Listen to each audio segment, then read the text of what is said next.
So bago ta mag-adto sa ato ang mensahe, kumusta ba ang ato ang mga relasyon sa ato ang pamilya? Kumusta ba ang relasyon sa mga magsuon? Kung dili malikayan na ang mga magsuon, may time na nag-away-away, pero sila rin hapon na ang mag-unungay. Sa mga mag-asawa, sa inahan o anak, umaga o gangan, kumusta na ba? So, nangutan naman ko niya na tugod atong mensahe na gayon, right relationship with God. Kumusta na ba ang ato ang relasyon sa Diyos? Nagapangalayo ba? Or nagapangalayo na? Now, tanaw na to, even we are in the last day na di na to matago ang situation, na ay mga tikang how to have a right relationship with God. Now, in Romans chapter 12, verse 1, I beseech you, therefore, brethren, by the mercies of God, that you present your bodies a living sacrifice, holy, acceptable to God, which is your reasonable service. Kini na verse, tuloy na ito ni mabatian. Amen? Every now and then, sa mga messages, ang pangutana, ato ba ni nasabtan? Unsaon na ito na naatay tama nga relasyon sa Diyos? Unsaon po di mo na nakay tama nga relasyon sa imong igsoon, sa imong katrabaho kung nanarabaho ka, sa imong bana, o sa imong mga anak, o ang anak sa iyahang ginikanan. Labi na sa tanan, sa imong Ginoo. Number 1, giving God our body. That's why gina-require o ginapangantay yun sa Ginoo na makita ka niya sa iya puluhato. Nabakay na agian o nahinunduman na naamoy gitawag na reunion o panagpigong ng mga magsuon o kaha sa inyong mga kaliwat o niya na akay kauban na wala nagpakita unsa kaha ang imuhang gipati. We know that every Sunday, we never worship the Sunday, but the Son of God who raised up in the Sunday. Number 1 is how to have a right relation with God, giving God our body. Na naman, ang atong lawas, mauni sa ang temple. Pinatag temple, pinayanan sa balaang espiritu. That's why, ngayon Paul, nagapakilooy ako kaninyo mga igsoon tungod sa kaluoy sa Diyos na inyong ihalad ang inyong mga lawas, buhi nga sakripisyo, balaan, madawat sa Diyos na mauni ang inyong mahinundanong nga pagpangalagan. Amen? Hindi naman kayan sa mga mag-asawa na dapat yun na yung enough time na ay tawag ito ng communion or ay banding na naagid mo as a present para mag-close ang inyong relasyon. Bisan pa sa mga ginikanan o ilang mga anak, hindi naman kaya tungod kay ang mga ginikanan kapalinguha na maka-income. But don't forget na importante yun ang relasyon sa imong pamilya. Dahil kay mga anak na makita na ito problema sa ato ang society, kanang katilingban na naman wala enough nga time sa ilahang ang ilang mga ginikanan sa ilaha. Kita po, that's why sa ito pag-alagad, nanod kinahanglan man ang atong lawat. O dili lang ang atong lawas ang gikinahanglan kining lawas sa balaan o madawat sa Ginoo unsa ba ay makapahugaw o makapabalaan sa lawas nato. I mean, no, according sa Bible, we are the temple of God, ang makapahugaw kana mga butang na dili ginaalaw sa Ginoo na ato ang pagabuhaton. Before we trusted Christ, we use our body for sinful pleasures and purposes. Sa wala pa ta misalig kay Kristo, ginagamit nato atong lawas sa mga kahilayan o sa mga makasasala nga pamaagi. Hello. Ato ang ginabutangan sa mga chemical, ato ang ginapagamit sa dili dapat. But now that we are belong to Jesus, we want to use our body for His glory. The Christian body is God's temple, according to 1 Corinthians in chapter 6, 19 to 20. Na naman, because the Spirit of God dwells with Him. Ang Espiritu sa Diyos nagpuyo sa tuwa. And Romans chapter 8 verse 9, it is our privilege to glorify Christ in our body. and magnify Christ in our body. So, dili daw tan ang magpagwapa na, dili daw tan ang mag-ayos ta. Na naman, nag-represent man na sa imong mindset. Amen? Sa iyo ba, nag-astusan mo sa pagwapa. Labi na kung na kay partner, kung sa'yo kung sa pagwapa ka, parang yung tawag, nagwapa ng asawa niya. So, I remember, sa nawala akong away, ninanong ka na, Pastor, kinsa man ang gwapa na simbahan. Kaya mo simba ko. Kinsa, ako ang matong asawa. So that purpose na nang ginaatiman na to ang lawas, sabi na kung na kay partner, for your partner, na nang ginaatiman na to ang lawas, for the glory of God. Na naman, because our body is the temple of the Holy Spirit. Kaning verb na present in this verse, ang book pasabot, present once and for all. It means, imo na nang gihalat sa Ginoo, ayun na bawiha. Hello? What imong ihatag, imong lawas sa imong bana, imong marag yun ang tagiyaan na. Hello? What imong ihatag, imong kinabuhi sa Ginoo, ang Ginoo na ang may katungod sa imong kinabuhi. Atong lawas, gihatag na to sa Ginoo, kana kung gihatag na nimo, dapat ipagamit na sa Ginoo. It means your life. Hello? Ang una na pamaagi, to have a right relationship with God, first giving God our body. Hello? It is a command. Sugo na sa Romans chapter 12 verse 1. It is a command, a definite commitment of the body to the Lord. Muna ang definite, dapat every Sunday, dapat naagin na itong lawas sa balay kung asa ginasimba ang Ginoo. Amen? Dili sa mga kahilayan, dili sa mga pagpatuyang, mga paos na, mga sinungan, mga lagot na, o nagkita na mo dito kay Prof. Sherman. Ano man, ikatulog. It's nothing good na maglipay-lipay ta. Pero kung makadiscover to sa lain, muna ang bad.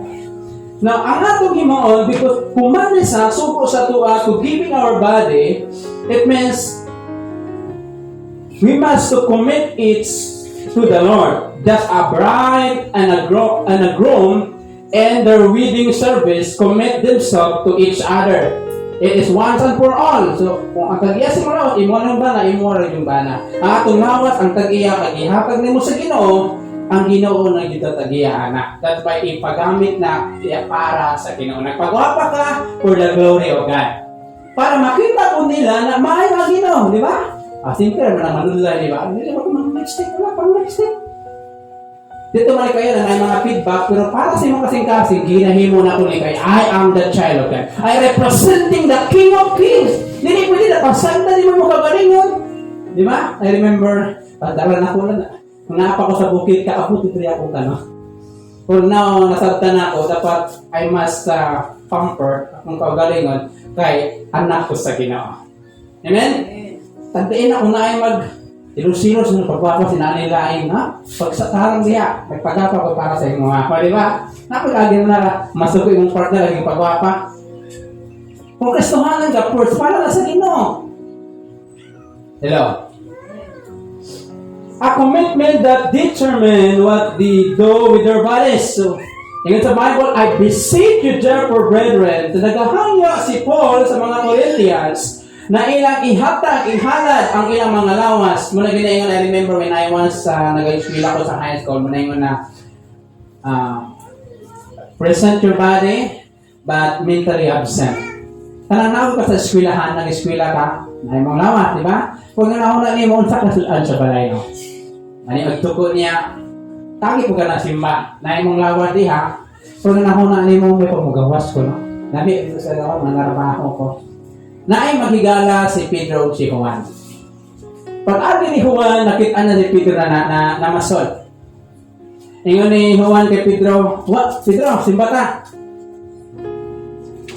Ingon ni Juan kay Pedro, simba ta. Ingon ni Pedro, ikaw lang.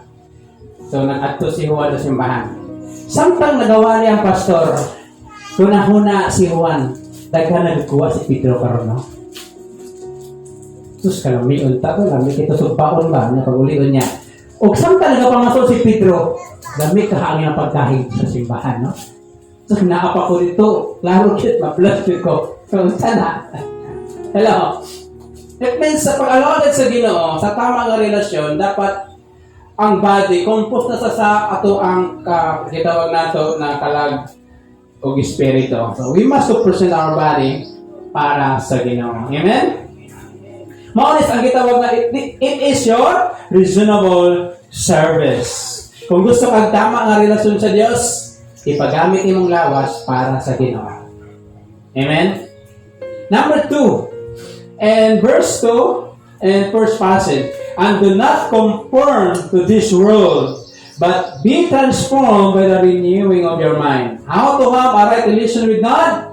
Second, giving God our mind. Unsa ba ang kasagaran na nakapa-stay sa tuwa?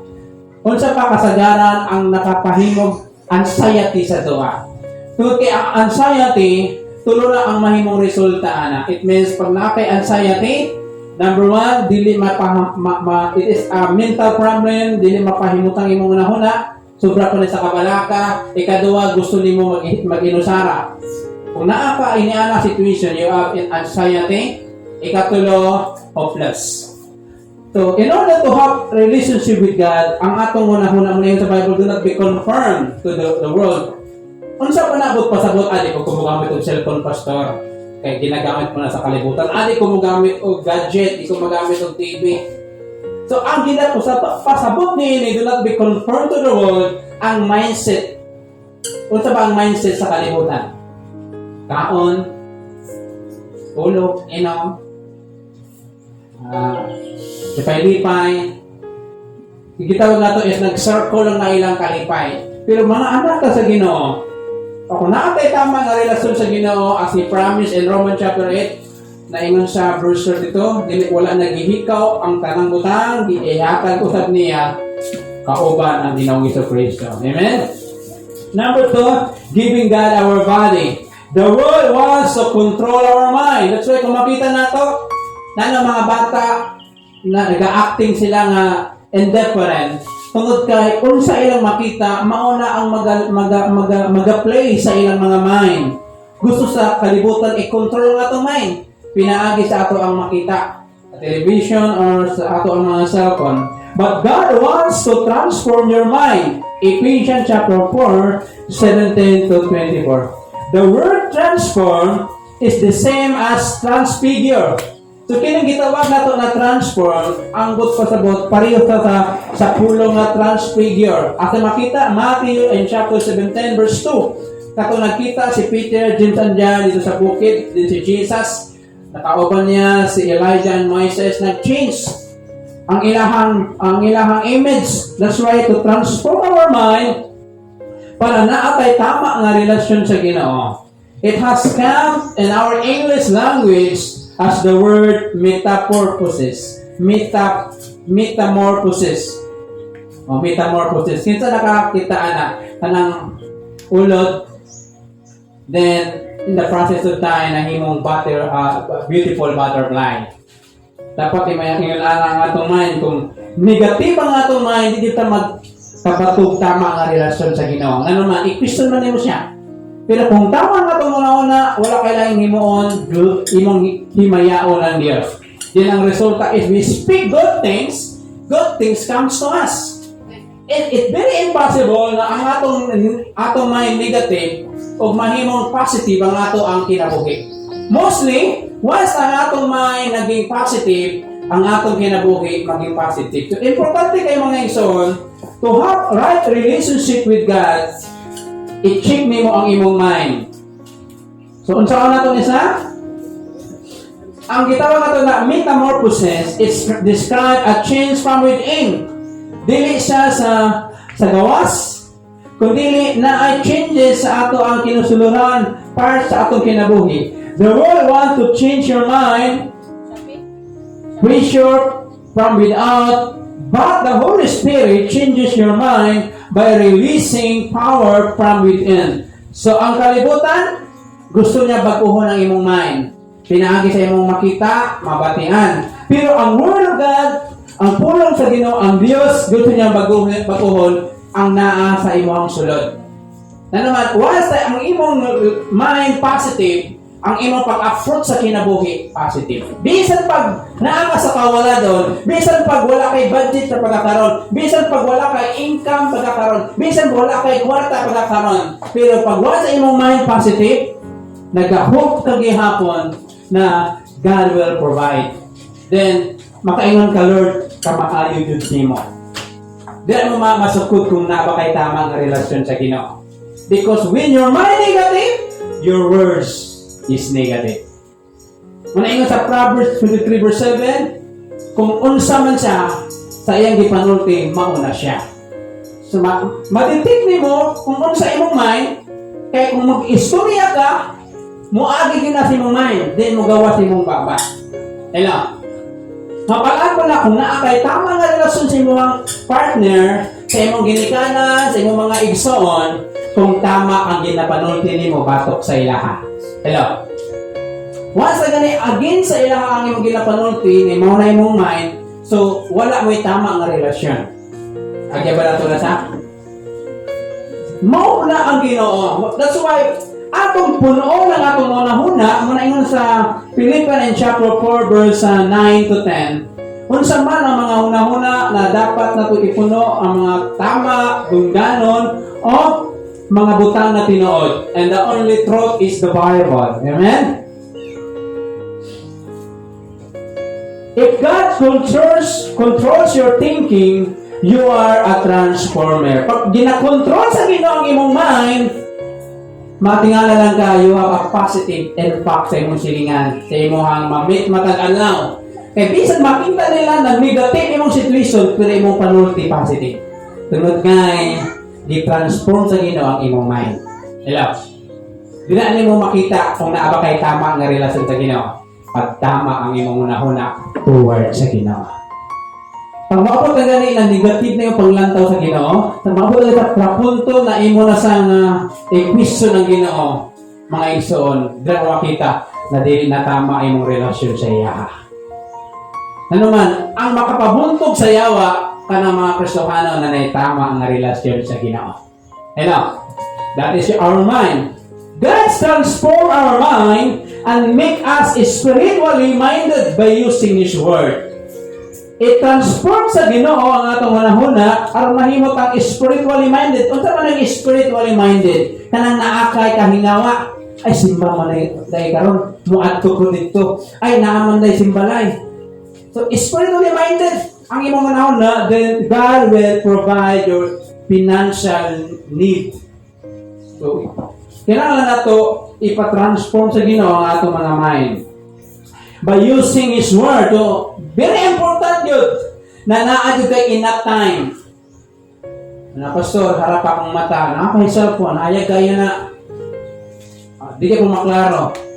O na yung audio Bible, wala ko'y time. O ipabasa si mga anak, wala ko'y time. Muna yung ginayon, pag gusto, may paraan. Pag ayaw, maraming dahilan. Okay. As we spend time meditating on God's Word, memorizing and making it a part of our inner man, God will gradually make our mind more spiritual. Sa diyang nakatay panahon na mamalandong, hindi na papalugod na ito, paano tayo madato, di mo kaya no? Paano tayo makakwarta, paano tayo makatrabaho. Pero pamalandong po, sa kaayo sa Ginoo sa imong kinabuhi, pamalandong po sa ang gusto sa Ginoo para sa imo, then, kaya kung mauna imong ginahuna, mo po na ang kasagaran nimong isulti. Pero kung imo na huna, paano ka madato, imo na po, paano ka magkita-kwarta sa takaan nito, uban ko. No, di ba? And how to have a right relationship with God, giving God your mind.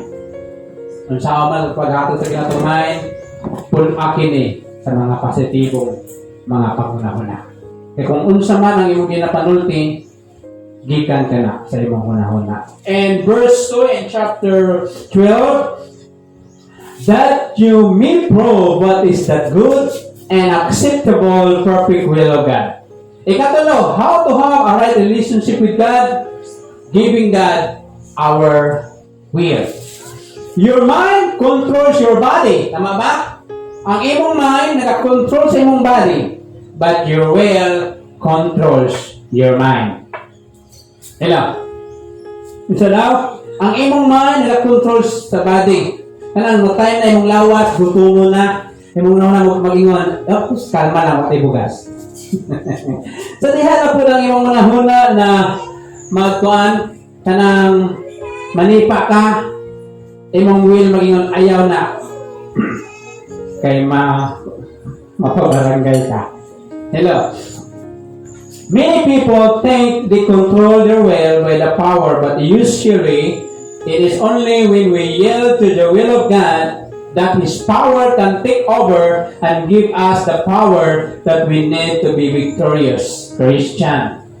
Unsaon na to na naay tama nga relasyon sa Dios, isurrender ang imong mga decision sa Ginoo. Sa mga plano nimo sa imong kinabuhi para sa imong mga anak, sa imong pamilya, sa imong trabaho, is-submit sa Lord. Tama ba niya ako ang kabubuton? Kaya kung kabubuton na sa Ginoo, walay makapugong. Bisan pag naay mga challenge, walay makapugong. Itinbita sa Ginoo na mahitabo na sa. Pag dili pa naihatag sa Ginoo, it's at the right time. That's why, ayaw kong batulang Ginoo, kinakaibalo siya sa unsay tama o nindot para sa tuwa. Ang importante mong good, bising asa ka paingon, na kay tama ang relasyon sa Diyos. Sa mga pag-desisyon na himaw na to, i-surrender sa Ginoo. Ano man, pag kapalutan mo surrender sa Ginoo, kapalutan mo submit sa Ginoo, ma-prove na to according sa chapter 12 verse 2 in second passage, that what is good and acceptable, perfect will of God. Before to make a decision, just pray for your decision. Ano man, mo reveal ng Ginoo kung tama ba na himuon nimo. Sa iyo na kayo ang flow sa imuhang ginapangaya sa Ginoo. Pero kung daghang gababag, ilang usa, ilang duwa, daghan gyud. Ingon sa Ginoo, stop. It's not the right time. Amen. Nakagi ba tayo nga mga situation na examan? We surrender our will to God through disciplined prayer. Dili mo na mahimo ang pag-surrender kung dili ka prayerful. As we spend time in prayer, we surrender our will to God and pray with the Lord. Not my will, but thy will be done. We must pray about everything and let God have His way in everything. Atong isurrender ang tanan, i-allow ang Ginoo na muhimo. Importante lang na akay desire. Wala'y mahimo ang Ginoo sa imong kinabuhi kung wala kay desire. Diba? Psalm 37 verse 4, delight also in the Lord, and He give you the desires of your heart. Kung sa may pangandoy nimo, i-submit na sa Ginoo sa prayer. Muna yun ang 1 Peter 5 verse 7, casting all your care upon the Lord because He cares for you. Diyan nga ako sa pagtindag ang tanan. And I hope this short message na atong nabatian karon. So, pinaka-importante sa atong kinabuhi, to have a right relationship with God. The same sa ato ang kinabuhi karon. Pinaka-safest place sa ato ang kinabuhi na naatay pamilya. Amen? Kung nakay anak, i-treasure. Nakay mga, napakay parents, napakay mga igsoon, i-treasure. Kaya kwarta makita ka na, pero ang relasyon, pag once na maguba na, maglisod ka o ayos niya na igsoon. This same sa Ginoo. Ayaw kalimtinan. You are a child of God. We are children of God. So, kung saan man, to have a right relationship with Him, first, give God your body. Kana imong lawas, ang tagiyaan na ang Diyos. Ikaduwa na imong partner. Ikatulo, give God your mind. Kana mga negativity na to, mga anxiety na to, mga depression na to, ihatag na sa Ginoo, Lord. Tagahay ko tama nga pangunahuna para tama po ang makita na ko sa akong isip katao. Pag dili tama itong pangunahuna, puro negative ang itong makita sa akong palibot. Ikatulo, ihatag ang imong mga decision sa Ginoo. Na naman, pag ihatag di mo na, dali lang nimo ma-discern kung unsa ang plano sa Ginoo para sa imo.